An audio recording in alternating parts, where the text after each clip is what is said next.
Good morning, student.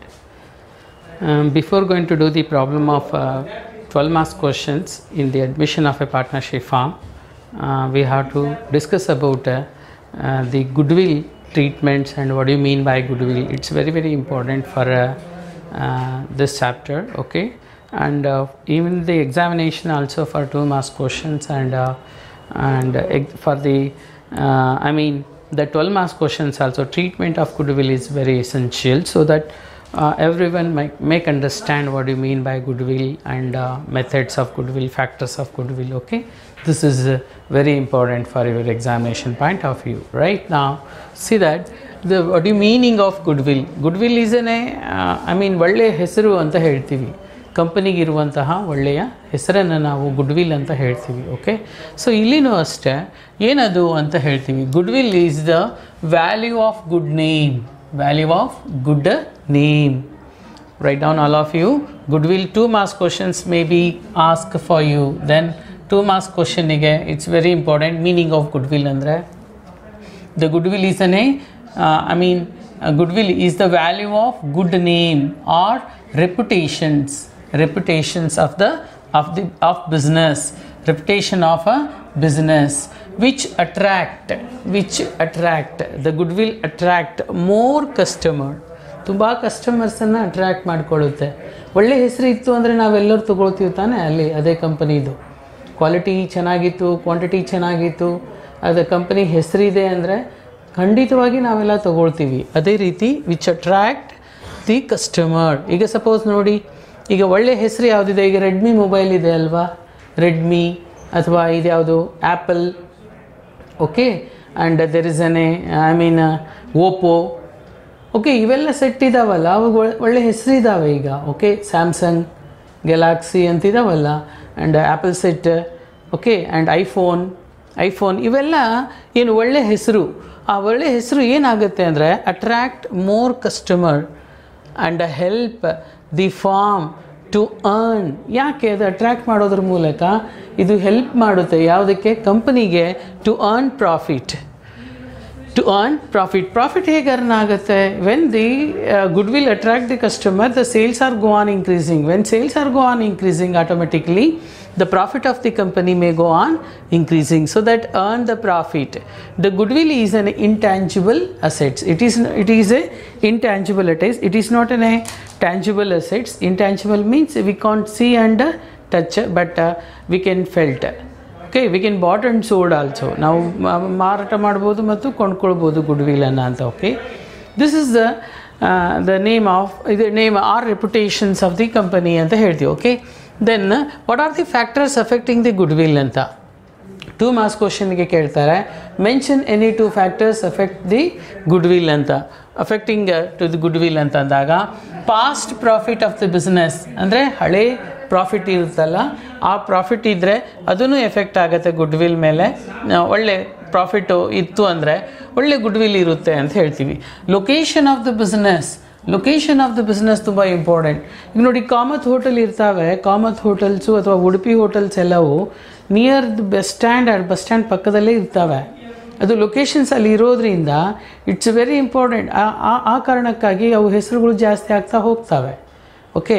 ಅವುಗಳು ಅಲ್ಲಿ ಗ್ರಾಹಕರು ಜಾಸ್ತಿ ಇರ್ತಾರೆ, ಎಲ್ಲೆಲ್ಲಿ ಕ್ರೌಡ್ ಪೀಪಲ್ಸ್ ಇರ್ತಾರೆ ಅಲ್ಲೆಲ್ಲ ಹೋಟ್ಲನ್ನು ಮಾಡ್ಕೊಂಡಿರ್ತಾರೆ. ಆ ಕಾರಣಕ್ಕಾಗಿ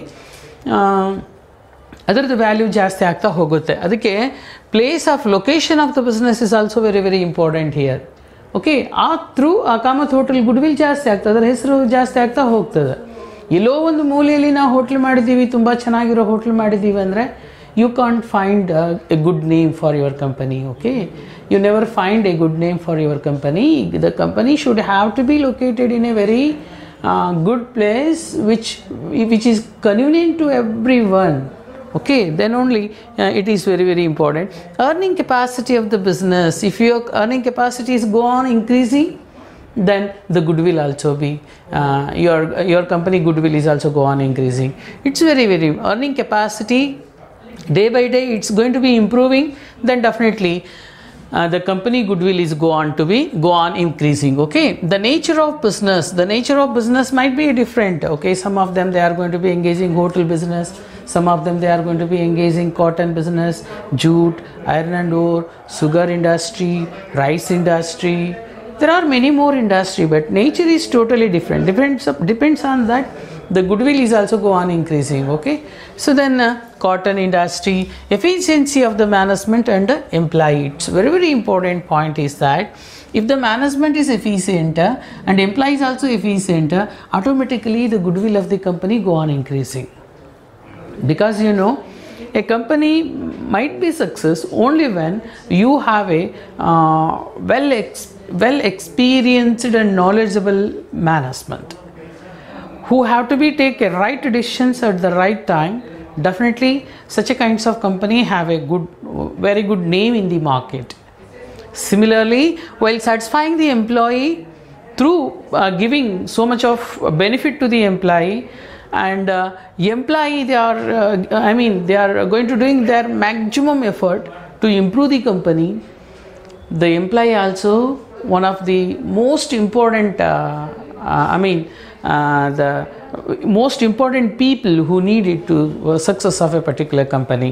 So that is the reason why here also employee also one of the most important for increasing the goodwill of the company. These are all the factors which are born in the mind of factors which are influenced in the goodwill. Okay, let us, what are the needs, whether the goodwill is need for valuation of the goodwill. Needs for valuation of goodwill, yeah, we need it. Because why? Because you know, you want to see that the sale of a business, if you want to be sale, then you should calculate the goodwill. Otherwise, what is you should have to be going to be know the goodwill. And when at the time of admission of a new partner, you should came to know about the goodwill of the company. At the time of retirement of a partner, you should came to know about the goodwill of the, it's needed, goodwill is needed. And at the time of death of a partner, you should need the goodwill. And at the time of amalgamation of the firm also, you need the goodwill. Goodwill is needed for the following reasons, from the following informations. This is called the sale of business, and there is an admissions, at the time of admissions, retirement, death, and when the firm is going to be amalgamated. Okay, so these are needed of the valuation of goodwill. Then methods of goodwill is very important. Methods of goodwill, here there are the three methods usually preferred to go for calculations of the goodwill. Average period method, this is very important for your examination point of view. And at the time of death of a partner, the goodwill is going to be calculated only maximum this time. And average period method, retirement allo ನಾವು ಮಾಡ್ಕೊಳ್ತೀವಿ, retirement ಮಾಡಬೇಕಾದ್ರೂ ಮಾಡ್ಕೊಳ್ತೀವಿ, ಅಡ್ಮಿಷನಲ್ಲೂ ಕೊಟ್ಟಾಗ ನಾವು average period ಮಾಡ್ಕೊಳ್ತೀವಿ. Average period ಅಂದಾಗ ನಿಮಗೆ ಗೊತ್ತಾಗುತ್ತೆ. So then number of years purchased ಮಾಡಿರ್ತಾರಲ್ಲ, ನಂಬರ್ ಆಫ್ ಇಯರ್ಸ್ ಪ್ರಾಫಿಟ್ ಅಂತ divided by number of years ಅಂತ ಬರ್ಕೊಳ್ತೀವಿ. ಫಸ್ಟ್ ಎಷ್ಟು year, how many years the profit might be earn divided by number of years ಅಂತ ಮಾಡ್ಕೊಂಡು ಆವ್ರೇಜ್ ಮಾಡ್ಕೊಳ್ತೀವಿ. ಈಗ first year 20,000 ಬಂದಿದೆ, ಸೆಕೆಂಡ್ ಇಯರು 30,000 ಬಂದಿದೆ. ಓಕೆ, ಇದು ಫಸ್ಟು, ಇದು ಸೆಕೆಂಡು, ಓಕೆ, ಆ್ಯಂಡ್ ಇದು ಥರ್ಡು. ಓಕೆ, ಇದು ಥರ್ಡ್ ಇಯರು ನಿಮಗೆ ದರ್ಸ್ ಎ 25,000 ಬಂದಿದೆ. Okay, so then divided by ಎಷ್ಟು ಇಯರು, 3 ಇಯರ್ಸ್. ಇದು ಆವ್ರೇಜ್ ಕಂಡುಹಿಡಿತೀವಿ. ಅದನ್ನು ನಾವು ಮಾಡ್ತೀವಿ ಪ್ರಾಬ್ಲಮ್ಸಲ್ಲಿ. ಸೊ ದೆನ್ ಮಾಡಿದರೆ ನಿಮಗೆ 25,000 ಆವ್ರೇಜ್ ಬರುತ್ತೆ. Average period of goodwill ಅಂತ ಈ ಥರ ಮಾಡ್ಕೊಳ್ತೀವಿ. ಆ್ಯಂಡ್ ಸೂಪರ್ ಪ್ರಾಫಿಟ್ ಮೆಥಡು, ಇದರಲ್ಲಿ ನಾವು ಕ್ಯಾಲ್ಕುಲೇಷನ್ಸ್ ಮಾಡಲ್ಲ, ಬಟ್ ಇದು ಒಂದು ಮೆಥಡ್ ಅಂತ ಕೇಳ್ತಾರೆ. 2 ಮಾರ್ಕ್ಸ್ ಕ್ವಶನಿಗೆ ಕೇಳ್ಬೋದು. Methods of goodwill, methods of valuation of goodwill ಅಂದಾಗ average profit method, super profit method and capitalisations ಮೆಥಡಲ್ಲೇ ಅದನ್ನು ಅಷ್ಟೇ. ನಾವು ಅದರಲ್ಲೂ ಮಾಡಲ್ಲ, ಮ್ಯಾಕ್ಸಿಮಮ್ ಇವೆರಡರಲ್ಲಿ ಮಾಡ್ತೀವಿ. ನೀವು ಕರೆಕ್ಟಾಗಿ ಒಂದರಲ್ಲೇ ಮಾಡ್ತೀವಿ. ಯಾವುದು ಆವ್ರೇಜ್ ಪೀರಿಯಡ್ ಮೆಥಡ್, ಅದನ್ನು ನಾನು ಹೇಳ್ತೀನಿ ಹೇಗೆ ಮಾಡೋದು ಅನ್ನೋದನ್ನು ನೆಕ್ಸ್ಟ್ ತರಗತಿಗಳಲ್ಲಿ. Okay, then treatment of goodwill, it's very important. Admission, at the time of admission of a new partner, there are the 2 methods usually we prefer to go here. One is a premium method and another one is a revaluation method ಅಂತ ಹೇಳ್ತೀವಿ. ಇದು revalued ಅಂದರೆ ಅಲ್ಲೇ revaluation ಮಾಡಿ ಕೊಡ್ತಾರೆ ಅಂತ ಹೇಳಿ. Okay, premium method ಅಂದಾಗ it's some amount we received from new partner ಅಂತ ಹೇಳ್ತೀವಿ. ಸೊ ದೆನ್ ಇಲ್ಲಿ ಏನಾಗುತ್ತೆ, ಗುಡ್ ವಿಲ್ಲು ಅನ್ನೋದನ್ನು ನಾವು would like to go with the discussion. Premium, under this method, the new partner pay his or her share of goodwill in cash, and it is shared by old partners or existing partner in their sacrifice ratio. When this amount is paid through the firm is following journal entries, we would going to be discuss journal entry ನಾವು ಹೇಳ್ತೀವಿ. ಈಗ first ಇಲ್ಲೇನು ಮಾಡ್ತಾರೆ, ಹೊಸ ಪಾಲುದಾರ ಗುಡ್ವಿಲನ್ನು ಕ್ಯಾಶಲ್ಲಿ ತರ್ತಾನೆ. New partners bought the goodwill by cash. You see that the goodwill bought in cash in the bought in cash by a new partners and retained in the business. This is the first method. Okay, goodwill bought in cash and retained in the business ಅಂತ. ಯಾರು ತರ್ತಾನೆ ಇಲ್ಲಿ ಗುಡ್ವಿಲನ್ನು? ಯಾರು ತರ್ತಾರೆ? ಗುಡ್ವಿಲನ್ನು ಹೊಸ ಪಾಲುದಾರ ತರ್ತಾನೆ. ಯಾವ ರೂಪದಲ್ಲಿ ತರ್ತಾನೆ ಅಂದರೆ ಈ brought in cash and retained in the business ಅಂತ ಹೇಳ್ತೀವಿ. ರಿಟೈನ್ಡ್ ಇನ್ ದಿ ಬಿಸ್ನೆಸ್ ಅಂದಾಗ ಸೊ ಈ ಒಂದು ಗುಡ್ವಿಲ್ ಎಷ್ಟಿದೆ ಅದನ್ನು ನಾವು ಅವನು ಕ್ಯಾಶಲ್ಲಿ ತರ್ತಾನೆ. ಯಾವುದರಲ್ಲಿ ತರ್ತಾನೆ? ಕ್ಯಾಶಲ್ಲಿ ತರ್ತಾನೆ. ನಾವು ಗುಡ್ವಿಲನ್ನು 2 ಅಕೌಂಟಲ್ಲಿ ತೊಗೊಳ್ತೀವಿ. ಒಂದು partners capital account, partners capital account ಅಂತ ಬರ್ಕೊಳ್ತೀವಿ. 2 ಅಕೌಂಟಲ್ಲಿ ಟ್ರೀಟ್ ಮಾಡ್ತೀವಿ. ಪಾರ್ಟ್ನರ್ಸ್ ಕ್ಯಾಪಿಟಲ್ ಅಕೌಂಟಲ್ಲಿ ಇಲ್ಲಿ ಸುಮಾರು ಜನ ಪಾರ್ಟ್ನರ್ಸ್ ಇರ್ತಾರೆ. ಎ, ಬಿ, ಸಿ ಅಂತ 3 ಇರ್ತಾರೆ ಅಂದ್ಕೊಳ್ಳಿ. ಈ ಕಡೆಯೂ ಎ, ಬಿ, ಸಿ ಹೀಗೆಲ್ಲ ಇರ್ತಾರೆ. ಇದು partners capital account. Okay, so then ಗುಡ್ವಿಲನ್ನು ನಾವು ಹೇಗೆ ಟ್ರೀಟ್ ಮಾಡ್ತೀವಿ ಈಗ ನಾನು ಹೇಳ್ತೀನಿ. ನಾನು ಇದರಲ್ಲಿ ಇದು ಪಾರ್ಟ್ನರ್ಸ್ ಕ್ಯಾಪಿಟಲ್ ಅಕೌಂಟ್, ಇದು ಬ್ಯಾಲೆನ್ಸ್ ಶೀಟ್ ಅಂದ್ಕೊಳ್ಳಿ. Okay, this is the balance sheet. This is the balance sheet. ಈ ಬ್ಯಾಲೆನ್ಸ್ ಶೀಟಲ್ಲಿ ತಂದಾಗ ಇದು ಲಯಬಿಲಿಟೀಸ್ ಆ್ಯಂಡ್ ಅಸೆಟ್ಸ್ ಅಂತ ಈ ಕಡೆ ಬರ್ಕೊಳ್ತೀವಿ. Okay, this is the assets and rupees, ಇಲ್ಲಿ ಲಯಬಿಲಿಟೀಸ್ ಆ್ಯಂಡ್ ರುಪೀಸ್ ಅಂತ. ತುಂಬ ಇಂಪಾರ್ಟೆಂಟ್ ಇದು ಟ್ರೀಟ್ಮೆಂಟ್ಸು. ಸಲ ಕೇಳಿದ್ದಾರೆ, ಸುಮಾರು ಸಲ ಇದನ್ನೇ ಕೇಳೋದು ಮ್ಯಾಕ್ಸಿಮಮ್ಮು. ಇಲ್ಲಿ ಪಾರ್ಟ್ನರ್ಸ್ ಅಂದಾಗ ಎ, ಬಿ ಆ್ಯಂಡ್ ಸಿ ಅಂತ ಮಾಡ್ಕೊಳ್ತೀವಿ. A partners, B partners and C partners. ಇಲ್ಲಿ ಡಿ ಆರ್ ಅಂತ ಬರ್ಕೊಳ್ತೀವಿ. This is the partners capital account. Partners capital account. ಸರಿ, ಇಲ್ಲಿ ಪರ್ಟಿಕ್ಯುಲರ್ಸ್, ಇಲ್ಲಿ particulars A, B and C. ಇಲ್ಲಿ ರುಪೀಸು, ಇಲ್ಲಿ ರುಪೀಸು, ಇಲ್ಲಿ ರುಪೀಸ್. ಹಾಗೆಯೇ ಇಲ್ಲಿ partner A, partner B and partner C ಅಂತ ಹೇಳಿ ಇವ್ರನ್ನ ತಗೊಳ್ತೀವಿ. ಓಕೆ, ಇಲ್ಲಿ ಸಿ ಆರ್, ಇಲ್ಲಿ ಪರ್ಟಿಕ್ಯುಲರ್ಸ್ ಅಂತ ಮಾಡ್ಕೊಳ್ತೀವಿ.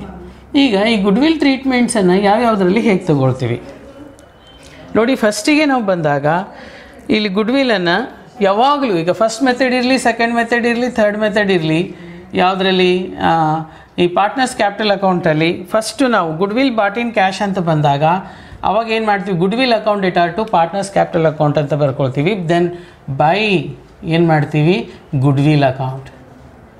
ಬೈ ಗುಡ್ವಿಲ್ ಅಕೌಂಟ್ ಅಂತ. ಇವರು ಎಷ್ಟು ಜನ ಇದ್ದಾರೆ, ಯಾರು ತಂದಿದ್ದಾನೆ ಅವನದು ಗುಡ್ವಿಲನ್ನು ಯಾರಿಗೆ, ಹಳೆ ಪಾರ್ಟ್ನರಿಗೆ ಕೊಡ್ತಾನೆ ಅವನು. ಇಲ್ಲಿ ಬೈ ಗುಡ್ವಿಲ್ ಅಂತ ಬರ್ಕೊಳ್ತೀವಿ. ಇಬ್ಬರಿಗೆ ಗುಡ್ವಿಲ್ ಶೇರ್ ಮಾಡೋದು ಇಬ್ಬರಿಗೆ ಮಾತ್ರ ಆಗಿರುತ್ತೆ. ಸೊ ದೆನ್ ಇದು ಫಸ್ಟ್ ಮೆಥಡಲ್ಲಿ ಬೈ ಗುಡ್ವಿಲ್ ಅಂತ ತಗೊಳ್ತೀವಿ. ಮತ್ತು ಅದನ್ನು ಏನು ಮಾಡ್ತೀವಿ ಅಂದರೆ ಫಸ್ಟ್ ಮೆಥಡಲ್ಲಿ ನಾವು ಆ ಗುಡ್ವಿಲನ್ನು ಬಾಟ್ ಇನ್ ಕ್ಯಾಶ್ ಇದೆಯಲ್ಲ, ಬೈ ಗುಡ್ವಿಲ್ ಅಂತ ಬರ್ಕೊಳ್ತೀವಿ. And goodwill account debtor to partners capital account. ಒಂದೇನು ಮಾಡ್ತೀವಿ ಅಂದರೆ ಕ್ಯಾಶ್ ಇಲ್ಲಿ ಏನು ಅಸೆಟ್ ಸೈಡ್ ಏನಿರುತ್ತೆ ಕ್ಯಾಶ್ ಇದೆಯಲ್ಲ, ಆ ಕ್ಯಾಶಲ್ಲಿ ನಾವು ಗುಡ್ವಿಲನ್ನು ಆ್ಯಡ್ ಮಾಡ್ಕೊಳ್ತೀವಿ. Add goodwill. ಈಗ ಗುಡ್ವಿಲ್ ಸಪೋಸ್ ಕ್ಯಾಶು ಇಲ್ಲಿ ಒಂದು 5,000 ಇತ್ತು ಅಂದ್ಕೊಳ್ಳಿ, ಗುಡ್ವಿಲ್ ಅಮೌಂಟು 20,000 ಇತ್ತು ಅಂದ್ಕೊಳ್ಳಿ. ಇವೆರಡನ್ನು ಆ್ಯಡ್ ಮಾಡ್ಕೊಳ್ತೀವಿ. ಇಲ್ಲಿ 25,000 ಬರೀತೀವಿ. ಇದು first method. Okay, the treatment of ಗುಡ್ವಿಲ್ಲಲ್ಲಿ ಇದನ್ನು ಫಸ್ಟು ನಾವು ತಗೊಳ್ತೀವಿ ಅಂತ. ಸೊ ದೆನ್ ಇದನ್ನು ಆ್ಯಡ್ ಮಾಡ್ಕೊಳ್ತೀವಿ. ಫಸ್ಟು ಯಾವುದು ಅಂದರೆ ಇಲ್ಲಿ ಕ್ಯಾಶ್ ಆರ್ ಬ್ಯಾಂಕ್ ಅಕೌಂಟ್ ಒಂದು ಮಾಡ್ಕೊಳ್ತೀವಿ. ಹೇಗೆ ಅಂದರೆ first goodwill bot in cash by the new partners ಅಂದಾಗ cash or bank account debtor to goodwill account. Cash or bank account debtor to goodwill account. ಇಲ್ಲಿ ಒಂದು ಕ್ಯಾಶ್ ಅಕೌಂಟ್ ಅಂತ ಅಂದ್ಕೊಳ್ಳಿ. Cash or bank account debtor to ಏನು goodwill account. ಇಲ್ಲಿ ಹೀಗೆ ಮಾಡ್ಕೊಳ್ತೀವಿ ಅಂದ್ಕೊಳ್ಳಿ. ಓಕೆ, ಸೊ ದೆನ್ ಇಲ್ಲಿ ನೋಡಿ cash or bank account debtor to goodwill account. ಇಲ್ಲಿ ಗುಡ್ವಿಲ್ ಬರೆದ್ರೆ ಇಲ್ಲಿ ಗುಡ್ವಿಲ್ ಅಕೌಂಟ್ ಅಂತ ಬರೆದ್ರೆ ಓಕೆ. ಮತ್ತು ಕ್ಯಾಶ್ ಆರ್ ಬ್ಯಾಂಕ್ ಅಕೌಂಟಲ್ಲಿ ಆ್ಯಡ್ ಆಗಬೇಕು ತಾನೇ ಇಲ್ಲಿ, ಅದಕ್ಕೆ ಅಲ್ಲಿ ಆ್ಯಡ್ ಮಾಡ್ಕೊಳ್ತೀವಿ, ಅದನ್ನು ಗುಡ್ವಿಲನ್ನು ಅಲ್ಲಿ ಆ್ಯಡ್ ಮಾಡ್ಕೊಳ್ತೀವಿ. Cash or bank account debtor to goodwill account ಇಲ್ಲಿ ಬರೆದು ಮತ್ತು ಅಲ್ಲಿ ಕ್ಯಾಶಿಗೆ ಆ್ಯಡ್ ಮಾಡ್ಕೊಳ್ತೀವಿ ಅಂತ.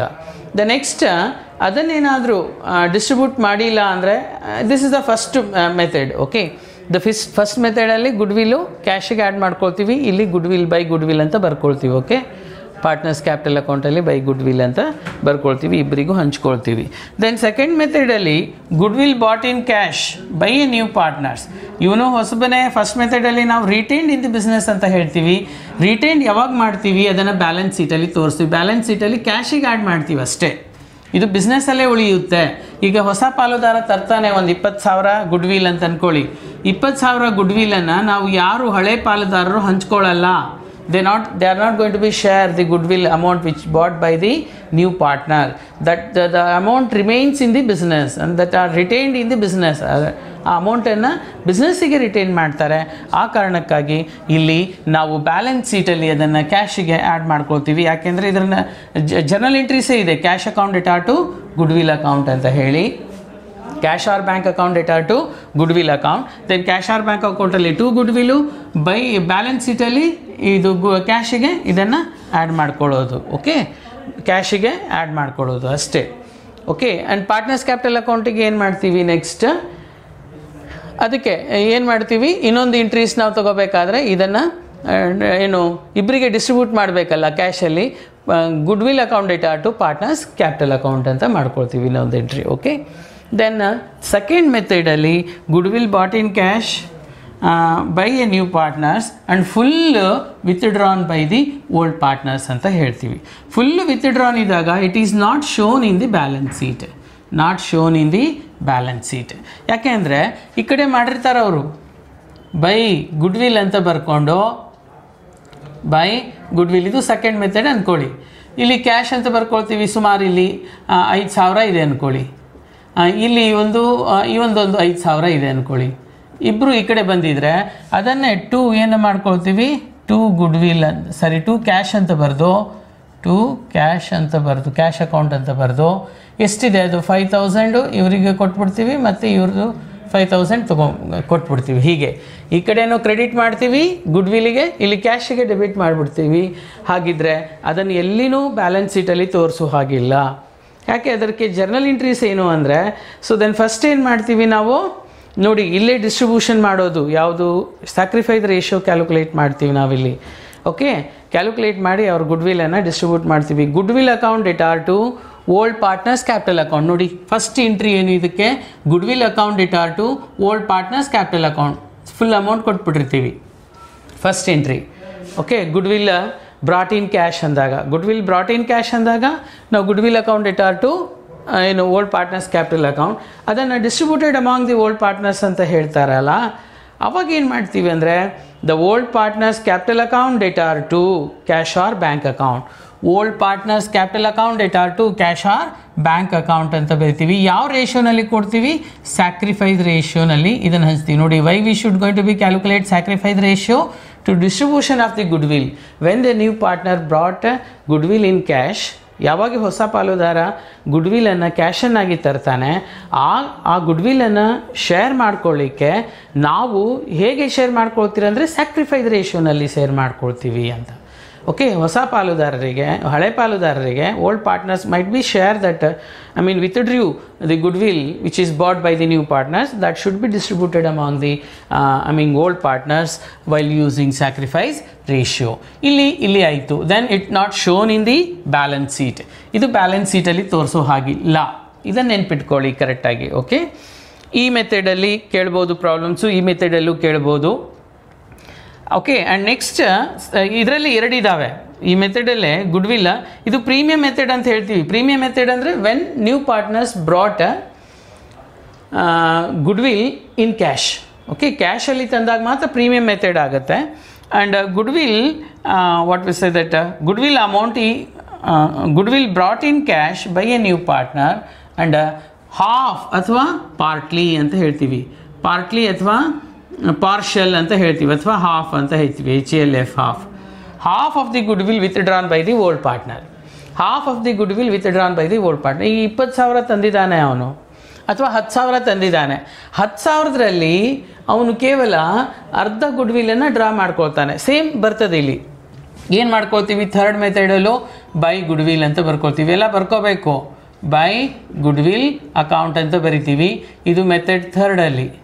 ಆ್ಯಂಡ್ ಇದನ್ನೇನು ಮಾಡ್ತೀವಿ, ಇದನ್ನು ಬೈ ಗುಡ್ ವಿಲ್ ಅಂತ ಬರೆದು ಸೇಮ್ ಅಮೌಂಟನ್ನು, ಈಗ 5,000 ಇದೆಯಲ್ಲ, 5,000 ನಾವು ತೊಗೊಳ್ತೀವಿ ಎಕ್ಸಾಂಪಲ್ಸ್. ಮತ್ತು ಇದರಲ್ಲಿ ಹಾಫ್ ಇರುತ್ತೆ ನೋಡಿ. ಹಾಫ್ ಏನು ಮಾಡ್ತೀವಿ ಅಂದರೆ ಟು ಕ್ಯಾಶ್ ಅಂತ ಬರಿತೀವಿ. ಇಲ್ಲಿ ಟು ಕ್ಯಾಶ್ ಅಕೌಂಟ್ ಅಂತ ಬರಿತೀವಿ. ಇದು ಸ್ಯಾಕ್ರಿಫೈಸ್ ರೇಷಿಯೋನಲ್ಲಿ ಕೊಡಬೇಕು.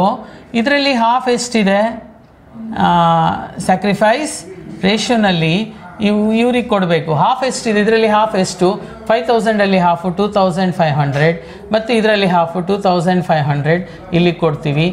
ಓಕೆ, ನೆನ್ಪಿಟ್ಕೊಳ್ಳಿ, ಇಲ್ಲಿ ಫುಲ್ ಗುಡ್ ವಿಲ್ ಕೊಡ್ತೀವಿ, ಇಲ್ಲಿ ಹಾಫ್ ಕೊಡ್ತೀವಿ, ಮತ್ತು ಹಾಫ್ ಏನು ಮಾಡ್ತೀವಿ, ಈ ಕ್ಯಾಶ್ ಇದೆ ಅಲ್ಲ, ಕ್ಯಾಶಿಗೆ ಹಾಫ್ ಗುಡ್ ವಿಲ್ಲನ್ನು ಇಲ್ಲಿ ಆ್ಯಡ್ ಮಾಡ್ಕೊಳ್ತೀವಿ. ಅದೆಷ್ಟು, 5,000. ಈಗ 10,000 ಇಬ್ಬರದು ಸೇರಿ 10,000 ಇದೆ ಅಲ್ಲ, ಆ 10,000 ಅಮೌಂಟಲ್ಲಿ ಈಗ 5,000 ಇವರು ವಿತ್ಡ್ರಾ ಮಾಡ್ಕೊಂಡಿದ್ದಾರೆ ಓಲ್ಡ್ ಪಾರ್ಟ್ನರ್ಸು. 5,000 ನಾವು ಬ್ಯಾಲೆನ್ಸ್ ಶೀಟಲ್ಲಿ ರಿಮೈನ್ಸ್ ಸೇಮ್ ಇದೆ, ಬ್ಯಾಲೆನ್ಸ್ ಶೀಟಲ್ಲಿ ರಿಟೈನ್ ಮಾಡಿದ್ದೀವಿ ಅಂತ ಅರ್ಥ. ಈಗ ಅವನು 20,000 ತಂದಿದ್ದಾನೆ ಅಂದ್ಕೊಳ್ಳಿ. 20,000ನ ಅವ್ರು ತಂದಿರೋದು ಈ ಕಡೆ goodwill account debtor to partners capital account ಅಂತ ಮಾಡ್ಕೊಳ್ತೀವಿ. 20,000 ಇಬ್ಬರಿಗೆ 10,000 ಹಂಚಿರ್ತಾರೆ ಅಂದ್ಕೊಳ್ಳಿ, ಅಥವಾ ಈಕ್ವಲ್ ಇದ್ದರೆ. ಇಲ್ಲಾಂದರೆ ಒಬ್ಬನಿಗೆ 15, ಒಬ್ಬನಿಗೆ 10 ಹಿಂಗೆ ಇರಲಿ. ಒಬ್ಬನಿಗೆ 10, ಒಬ್ಬನಿಗೆ 15, ಒಬ್ಬನಿಗೆ 5,000 ಇರ್ಬೋದು. ಓಕೆ, ಹೆಂಗಾದರೂ ಅದನ್ನು ನಾವು ಒಬ್ಬನಿಗೆ 8, ಒಬ್ಬನಿಗೆ 12,000 ಇರ್ಬೋದು. ಅದನ್ನು ಈ ಕಡೆ ಕೊಟ್ಬಿಡ್ತೀವಿ. ಕೊಟ್ಟು ಆಮೇಲೆ ಅದರಲ್ಲಿ ಹಾಫ್ ಇಲ್ಲಿ ಎಷ್ಟು ಕೊಟ್ಟಿರ್ತೀವಿ, ಈಗ 20,000 ತಂದಿದ್ದಾನೆ, ಅವನದು 12,000 ಇಲ್ಲಿದೆ ಅಂದ್ಕೊಳ್ಳಿ. 12,000 ಮತ್ತು 8,000 ಇವನದಿದೆ ಅಂದ್ಕೊಳ್ಳಿ ಗುಡ್ ವಿಲ್ಲು. ಇದರಲ್ಲಿ 12,000ರಲ್ಲಿ ಹಾಫ್ ಎಷ್ಟು, 6,000 ಇಲ್ಲಿ ತೊಗೊಳ್ತೀವಿ. 4,000ನ 8,000ರಲ್ಲಿ ಹಾಫ್ ಎಷ್ಟು, 4,000 ಇಲ್ಲಿ ತೊಗೊಳ್ತೀವಿ. ಮತ್ತು ಉಳಿದಿದ್ದಂಥ ಅಮೌಂಟು 4 + 6, ಇಲ್ಲಿ 20,000ದಲ್ಲಿ 10,000 ಇಲ್ಲಿ ಹೋಯಿತು, ಮತ್ತು 10,000 ಇಲ್ಲಿ ಗುಡ್ ವಿಲ್ಲಿಗೆ ಕ್ಯಾಶಿಗೆ ಆ್ಯಡ್ ಮಾಡ್ಕೊಳ್ತೀವಿ. ಇದು ಯಾವಾಗ, when half of the goodwill. ಸಲ ಇದನ್ನೇ ಕೇಳಿದ್ದಾರೆ ಎಕ್ಸಾಮಿನೇಷನ್ಸಲ್ಲಿ, half of the goodwill ಅನ್ನೋದು ಅಮೌಂಟನ್ನು ಕೇಳಿದ್ದಾರೆ. ಕೇರ್ಫುಲ್ಲಾಗಿ ನೋಡ್ಕೊಳ್ಳಿ. ನೋಡಿ ಏನಿದೆ, ಫಸ್ಟು ಬೈ ಗುಡ್ ವಿಲ್ ಅಂತ ಫುಲ್ ಅಮೌಂಟ್ ಹಾಕಬೇಕು. ಇದರಲ್ಲಿ ಹಾಫ್ ಅಮೌಂಟು ಇಲ್ಲಿ ತೊಗೋಬೇಕು, ಹಾಫ್ ಅಮೌಂಟು ಕ್ಯಾಶಿಗೆ ಆ್ಯಡ್ ಮಾಡ್ಕೋಬೇಕು. ಅಷ್ಟೇ ಡಿಫ್ರೆನ್ಸು, ಏನಿರಲ್ಲ, ನೀವು ಕನ್ಫ್ಯೂಸ್ ಮಾಡ್ಕೋಬೇಡಿ. ಅದೇ ಜರ್ನಲ್ ಎಂಟ್ರೀಸನ್ನು ನಾವು ತೆಗೆದುಕೊಂಡಾಗ half of the good will ಅಂತಂತಂದರೆ ಅದನ್ನು ಸೇಮ್ ಬರುತ್ತೆ, ಏನು ಸೇಮ್ ಎಂಟ್ರೀಸನ್ನು ನಾವು ಪಾಸ್ ಮಾಡಬೇಕಾಗತ್ತೆ ಅಂತ ಹೇಳ್ತೀವಿ. Okay, and the next is that half of the good will withdrawn ಅಂತ ಹೇಳ್ತೀವಲ್ಲ. ಆ್ಯಂಡ್ ನೆಕ್ಸ್ಟ್ ಪ್ರೀಮಿಯಂ ಮೆಥಡ್ ಆದಮೇಲೆ ನೆಕ್ಸ್ಟ್ ಬರುವಂಥದ್ದು ರಿವ್ಯಾಲ್ಯುವೇಷನ್ ಮೆಥಡ್ ಅಂತ ಹೇಳ್ತೀವಿ. ಇದರಲ್ಲಿ ಗುಡ್ ವಿಲ್ಲು ಅವನು ಹೊಸ ಪಾಲುದಾರ, new partners, he should not brings the goodwill in the form of cash. He should not bring any goodwill in the form of cash, because the old partners, they have created the goodwill for him only. ಅವನಿಗೆ ಗುಡ್ವಿಲ್ಲನ್ನು create ಮಾಡಿ ಕೊಡ್ತಾರೆ. Created in the business itself only. Okay, goodwill is raised or created or fixed or valued. ಏನಾದರೂ ಒಂದು ಹೇಳಿ, ಅವನು valued, goodwill valued ಅಂದರೂ okay, goodwill fixed ಅಂದರೂ okay, goodwill created ಅಂದರೂ ಓಕೆ, ಗುಡ್ವಿಲ್ ರೈಸ್ಡ್ ಅಂದರೂ okay. And retained in the business. Retained in the business ಅಂದರೆ ಗುಡ್ವಿಲ್ಲನ್ನು ಅಲ್ಲೇ ಕ್ರಿಯೇಟ್ ಮಾಡಿ ನಾವು ರಿಟೈನ್ ಮಾಡ್ತಾ ಇದ್ದೀವಿ. And not written off. ಇದನ್ನು ರಿಟರ್ನ್ ಆಫ್ ಮಾಡಿರಲ್ಲ ನಾವು, ಗುಡ್ವಿಲ್ಲನ್ನು ರಿಟರ್ನ್ ಆಫ್ ಮಾಡಿರಲ್ಲ. ನೋಡಿ, ಅವನು ಗುಡ್ವಿಲ್ಲನ್ನು ರೈಸ್ ಆಗಿದೆ, ರೈಸ್ಡ್ ಆರ್ ಫಿಕ್ಸ್ಡ್ ಆರ್ ಯಾವುದಾದ್ರೂ ಒಂದು ವರ್ಡ್ ಕೇಳಿರ್ತಾನೆ. ಇಲ್ಲಿ ರೈಸ್ ಆದರೂ ಕೇಳಿರ್ತಾನೆ, ಕ್ರಿಯೇಟ್ ಆದರೂ ಕೇಳಿರ್ತಾನೆ, ಫಿಕ್ಸ್ಡ್ ಆದರೂ ಕೇಳಿರ್ತಾನೆ, ವ್ಯಾಲ್ಯೂಡ್ ಆದರೂ ಹೆಂಗಾದರೂ ಆಗಿರ್ಬೋದು ಅದು. ಓಕೆ, ಆದರೆ ಅದು ವ್ಯಾಲ್ಯೂಡು ರಿಟೈನ್ಡ್ ಆಗಿದೆ, ಬಿಸ್ನೆಸ್ಸಲ್ಲೇ ಬಂದಿದೆ. ಅವಾಗ ಏನು ಮಾಡ್ತೀವಿ ನಾವು, ಬೈ ಗುಡ್ವಿಲ್ ಅಂತ ಬರಿತೀವಿ. By goodwill. ಇದು ಸೇಮ್ ನೋಡಿ, ಗುಡ್ವಿಲ್ 4 ಮೆಥಡಲ್ಲಿ, first method, second method, third method. ಇಲ್ಲಿನೂ ಅಷ್ಟೇ, ಥರ್ಡ್ ಮೆಥಡ್ ಇದು ಫಸ್ಟ್ ಮೆಥಡ್, ಸೆಕೆಂಡ್ ಮೆಥಡಲ್ಲಿ A ಆ್ಯಂಡ್ B, ಇದು ಥರ್ಡ್ ಮೆಥಡಲ್ಲಿ ಗುಡ್ವಿಲ್ ಅಂತ ತಗೊಳ್ತೀವಿ. ಗುಡ್ವಿಲ್ ಅಕೌಂಟು ಅದು ಎಷ್ಟು ಅಮೌಂಟ್ ಇದೆ ಅದನ್ನು ಸುಮ್ಮನೆ, ಇದು 10,000 ಇದೆ ಅಂದ್ಕೊಳ್ಳಿ, ಇವರೊಬ್ರದ್ದು 5,000 ಇದೆ ಅಂದ್ಕೊಳ್ಳಿ, ಅಂದರೆ 15,000 ಗುಡ್ವಿಲ್ ಇದೆ, ತಂದಿದ್ದಾನೆ ಸರ್, ಕ್ರಿಯೇಟ್ ಮಾಡಿದ್ದೀರಾ. ಹಾಗಿದ್ರೆ ಇಲ್ಲ, ಒಬ್ರಿಗೆ 10,000, ಇವ್ರ ರೇಷಿಯೋ 2:1 ಇದೆ ಅಂದರೆ 10,000 5,000 ಬರುತ್ತೆ ಅಂದ್ಕೊಳ್ಳಿ. ಸೊ ದೆನ್ ಈಗ ಈ ಅಮೌಂಟನ್ನು ನಾವೆಲ್ಲೂ ತೋರಿಸ್ಬಾರ್ದು. ಈಗ ಗುಡ್ವಿಲ್ ಇದೆ, ಬಟ್ ಅದನ್ನು ರಿಟೈನ್ ಮಾಡಿದ್ದಾರೆ ಎಲ್ಲಿ, ಬಿಸ್ನೆಸ್ಸಲ್ಲಿ.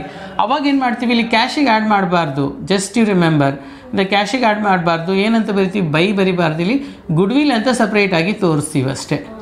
ಗುಡ್ವಿಲ್ ಅಮೌಂಟ್ ಎಷ್ಟಿದೆ, ಸಪೋಸ್ ಈಗ 15,000 ಇದೆ, ಅದನ್ನು ತೋರಿಸ್ತೀವಿ. ಕ್ಯಾಶಿಗೆ ಆ್ಯಡ್ ಮಾಡೋಂಗಿಲ್ಲ, ಯಾಕಂದರೆ ಅದನ್ನು ಕ್ಯಾಶ್ ತಂದಿಲ್ಲಲ್ಲ ಅವನು ಕ್ರಿಯೇಟ್ ಮಾಡಿ ಕೊಟ್ಟಿದ್ದಾರೆ. ಕ್ರಿಯೇಟ್ ಮಾಡಿ ಕೊಟ್ಟಿದ್ರೆ ಅದನ್ನು ಗುಡ್ವಿಲ್ ಅಂತಲೇ ಬರ್ಕೋಬೇಕಾಗತ್ತೆ. This is very very important method for you to discuss here ಅಂತ. Okay, and next is one of the most important methods. ಇಲ್ಲಿ ನೋಡಿ, ಬೈ ಗುಡ್ವಿಲ್ ಅಂತ ತೋರಿಸಿ ಅಲ್ಲಿ ಗುಡ್ವಿಲ್ ಅಂತ ಸಪ್ರೇಟಾಗಿ ತೋರಿಸ್ಬೇಕಷ್ಟೇ. ಇಲ್ಲೇನು goodwill account debtor to old partners capital account ಅಷ್ಟೇ ಬರುತ್ತೆ ಇದರಲ್ಲಿ. ಓಕೆ, ದ ನೆಕ್ಸ್ಟ್ ಆ್ಯಂಡ್ ಯಾವುದು, ಗುಡ್ವಿಲ್ ರೈಸ್ಡ್ ಆರ್ ಕ್ರಿಯೇಟೆಡ್. ಇದು ತುಂಬ ಇಂಪಾರ್ಟೆಂಟ್ ಎಕ್ಸಾಮಿನೇಷನ್ಸಿಗೆ. ಸಲ ಇದೊಂದೇ ಮಾಡಿದರೆ ಸಾಕು ಅಂತ ಹೇಳಿದರು, ಬಟ್ ಹೋದ ವರ್ಷ ಇನ್ನು ಈ ಗುಡ್ವಿಲ್ ಟ್ರೀಟ್ಮೆಂಟ್ ಬಗ್ಗೆನೇ ಸಪ್ರೇಟಾಗಿ ಮಾಡ್ತೀವಿ, ಆ್ಯಸ್ ಪರ್ ಸೆಕ್ಷನ್ ಆ್ಯಕ್ಟ್ ಪ್ರಕಾರವಾಗಿ ಮಾಡ್ಕೊಳ್ತೀವಿ. ಏನೋ ಅಂತಿದೆ, ಗುಡ್ವಿಲ್ ಸೆಕ್ಷನ್ ಆ್ಯಕ್ಟ್ ಪ್ರಕಾರವಾಗಿ ಮಾಡ್ತೀವಿ ಅಂತ ಹೇಳಿದರು. ಬಟ್ ಈ ಕೊರೋನಾ ಡ್ಯೂ ಟು ಇರೋದ್ರಿಂದ ಅದರಲ್ಲಿ ವರ್ಕೌಟ್ ಮಾಡಲಿಕ್ಕೆ ಆಗ್ತಾಯಿಲ್ಲ. ಬಟ್ ಈಗೇನೋ ಹಾಗೇನಾದರೂ ಇತ್ತು ಅಂದರೆ ಅದನ್ನು ಚೇಂಜ್ ಮಾಡಿ ಹೇಳ್ಬೋದು. ಬಟ್ ಸದ್ಯಕ್ಕಂತೂ ನೀವು ಏನು ತಲೆ ಕೆಡಿಸ್ಕೊಳ್ಬೇಡಿ, ಇವೆಲ್ಲ 4 ಮೆಥಡ್ ಇದ್ದಾವಲ್ಲ ಇದರಲ್ಲಿ ಮಾಡಿ. ಬಟ್ ಇದು ತುಂಬ ಇಂಪಾರ್ಟೆಂಟ್ ಮೆಥಡ್ಸ್ ಆಗುತ್ತೆ. Goodwill raised or fixed or valued or in created ಎಲ್ಲ ಒಂದೇ, ಯಾವುದಾದ್ರೂ ಒಂದು ವರ್ಡ್ ಕೊಳ್ಬೋದು ಇಲ್ಲಿ. Goodwill raised or goodwill created. Written off immediately, written off immediately. ಹೀಗಂದಾಗ ಗುಡ್ವಿಲನ್ನು ಕ್ರಿಯೇಟ್ ಮಾಡಿ ರಿಟರ್ನ್ ಆಫ್ ಮಾಡ್ಕೊಂಡಿದ್ದಾರೆ ಯಾರು, ಓಲ್ಡ್ ಪಾರ್ಟ್ನರ್ಸ್. ಕ್ರಿಯೇಟ್ ಮಾಡಿ ಕೊಟ್ಟು ರಿಟರ್ನ್ ಆಫ್ ಮಾಡಿದ್ದಾರೆ. Not shown in the balance sheet, ಅದನ್ನು ಬ್ಯಾಲೆನ್ಸ್ ಶೀಟಲ್ಲಿ ತೋರಿಸೋ ಹಾಗಿಲ್ಲ, ಬ್ಯಾಲೆನ್ಸ್ ಶೀಟಲ್ಲಿ ತೋರಿಸೋ ಹಾಗಿದ್ದಿಲ್ಲ. ಅವಾಗ ಏನು ಮಾಡ್ತೀವಿ, ಬೈ ಗುಡ್ವಿಲ್ ಅಂತ ಬರ್ಕೊಳ್ತೀವಿ ಈ ಕಡೆ. Okay, by goodwill. ಸಪೋಸ್ ಅದು 10,000 ಇದೆ ಅಂದರೆ 10,000 ಪ್ಲಸ್ ಒಂದು 5,000 ಅಂತ ಬರ್ಕೊಳ್ತೀವಿ ಅಂದ್ಕೊಳ್ಳಿ. ಓಕೆ, 10,000 ಆ್ಯಂಡ್ 5,000 ಅಂತ ಬರ್ಕೊಳ್ತೀವಿ. ಹಾಗೆ ಬರ್ಕೊಂಡ್ಮೇಲೆ ಅದರದ್ದು ಟ್ರೀಟ್ಮೆಂಟ್ಸನ್ನು ತುಂಬಾ ಇಂಪಾರ್ಟೆಂಟಾಗಿ ನೋಡ್ಕೋಬೇಕಾಗತ್ತೆ. ಸೊ ದೆನ್ ಇಲ್ಲಿ ಟ್ರೀಟ್ಮೆಂಟ್ಸ್ ಅಂತ ಬಂದಾಗ ಯಾರ್ದು ಈ ಗುಡ್ವಿಲ್ ಟ್ರೀಟ್ಮೆಂಟ್ಸ್ ಅಂತ ಬಂದಾಗ ಈ ಕಡೆ ಕ್ರೆಡಿಟ್ ನಾವು ಮಾಡ್ತಾ ಇರ್ತೀವಿ. Credit goodwill account debtor to partners capital account ಅಂತ ಹೇಳಿ. ಇನ್ನೊಂದು ಡೆಬಿಟ್ ಸೈಡ್, ಅದನ್ನು ಡೆಬಿಟ್ ಸೈಡ್ ಮಾಡಬೇಕಾದ್ರೆ ನಾವು immediately we will going to be change that the methods. So then partners capital account at R2, just 1 minute. Partners capital account at R2,